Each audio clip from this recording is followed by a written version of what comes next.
চলে এলাম আমার আজকের পাঠ আর একটা নতুন এপিসোড অমৃত কথার নিয়ে। প্রথমে আমি আমার গুরুদেবকে স্মরণ করে নিচ্ছি, তারপর পাঠ শুরু করব। ওং অজ্ঞানতিমিরান্ধস্য জ্ঞানাঞ্জনশলাকয়া চক্ষুরুন্মিলিতাং যেন তস্मै শ্রী গুরবে নমঃ। ওং অখণ্ডমণ্ডলাকারং ব্যপ্তং যেন চরচরম তৎপদং দর্শিতং যেন তস্मै শ্রী গুরবে নমঃ। গুরু ব্রহ্মা গুরু বিষ্ণু গুরুদেব মহেশ্বর গুরুরেব পরম ব্রহ্ম তস্मै শ্রী গুরুবে নমঃ। হে সার রসজ্ঞ অভিজ্ঞে রসনে, তুমি সর্বদা মধুর রস ভালোবাসো। হে জিহ্বে নারায়ণ নামক অমৃত তুমি নিরন্তর পান করো। সাধারণ ইক্ষু মধু প্রভৃতি মধুর রস সকল অন্তবিশিষ্ট, আর এই নারায়ণ নাম অমৃত, অনন্ত, অসীম, অপরিমিত, কখনো একে শেষ করতে পারবে না। রস কখনো বিস্বাদ হবে না, নিত্যই নবনবভাবে এ রস আস্বাদন করতে পারবে। রস একটি বই, দুটি নাই।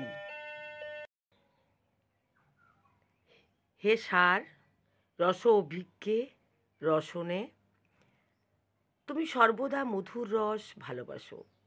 হে জিহ্বে নারায়ণ নামক অমৃত তুমি নিরন্তর পান করো। সাধারণ ইক্ষু মধু প্রভৃতি মধুর রস সকল অন্তবিশিষ্ট, আর এই নারায়ণ নাম অমৃত, অনন্ত, অসীম, অপরিমিত, কখনো একে শেষ করতে পারবে না। রস কখনো বিস্বাদ হবে না, নিত্যই নবনবভাবে এ রস আস্বাদন করতে পারবে। রস একটি বই, দুটি নাই।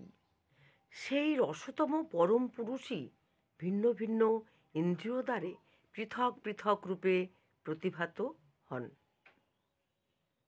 সেই রসময় জিহ্বায় রসরূপে, চক্ষুতে রূপরূপে, কর্ণে শব্দস্বরূপে, ত্বকে স্পর্শরূপে, নাসায় গন্ধরূপে অনুভূত হন।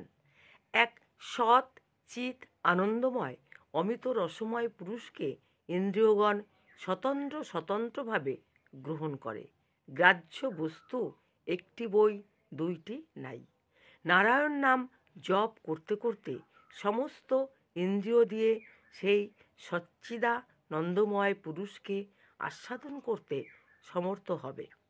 নারায়ণ নারায়ণ নারায়ণ। শ্রী গর্গ বলেছিলেন, নারায়ণেতি মন্ত্র হস্তি বাগস্তি বশবর্তিনী, তথাপি নরকে ঘোরে পতন্তিতে তদ্ভুতম। নারায়ণ নামরূপ মন্ত্র ও বশবর্তিনী জিহ্বায়ও আছে, তথাপি মানুষও ঘোর নরকে পতিত হয়। এইটি বড় আশ্চর্যের বিষয়।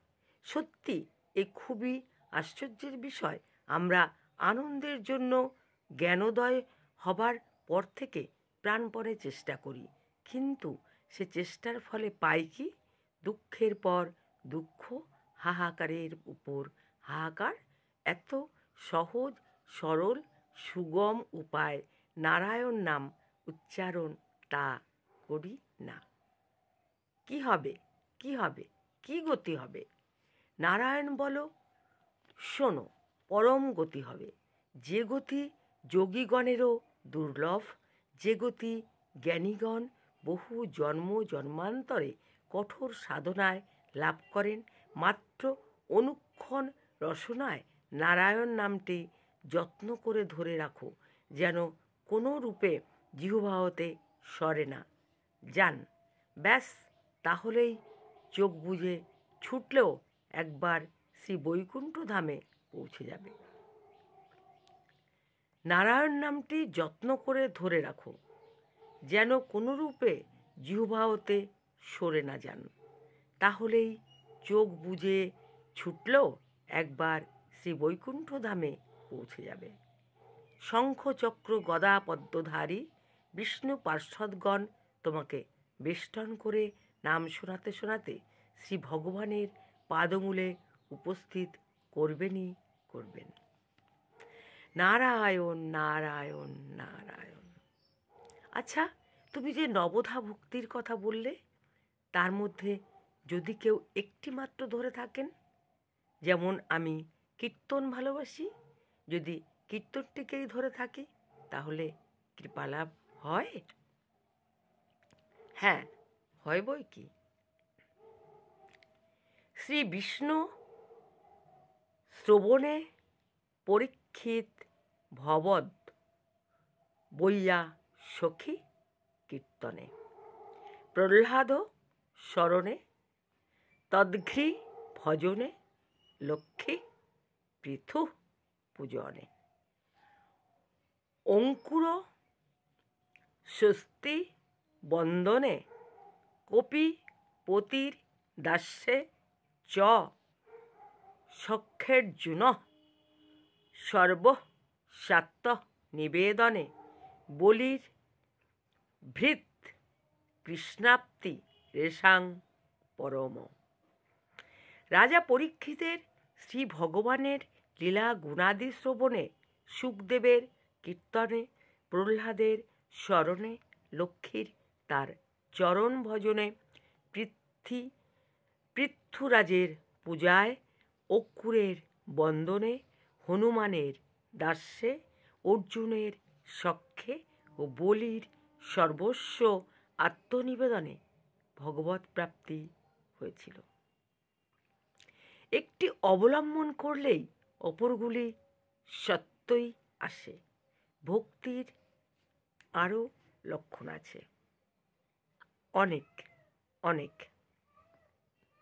আচ্ছা, তুমি বলো, ভক্তিরস্য ভজনং তহিদা মূত্র পাধি নৈরাশ্যেনা স্মুন মনো কল্পন মেব।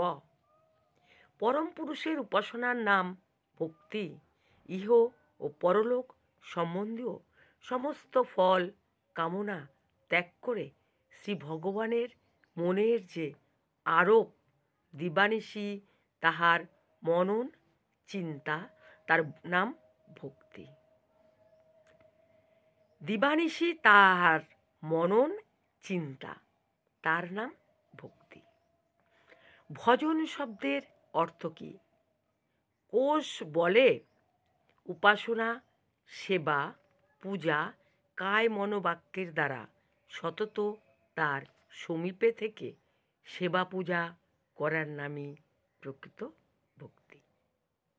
নমস্কার, আজ পাঠ করলাম শ্রীগুরু প্রকাশন থেকে প্রকাশিত শ্রী ওঙ্কারনাথ রচনাবলীর 3য় খণ্ড থেকে। রাধে রাধে। বন্ধুদের কাছে ভালো লাগলে একটা লাইক আশা করছি।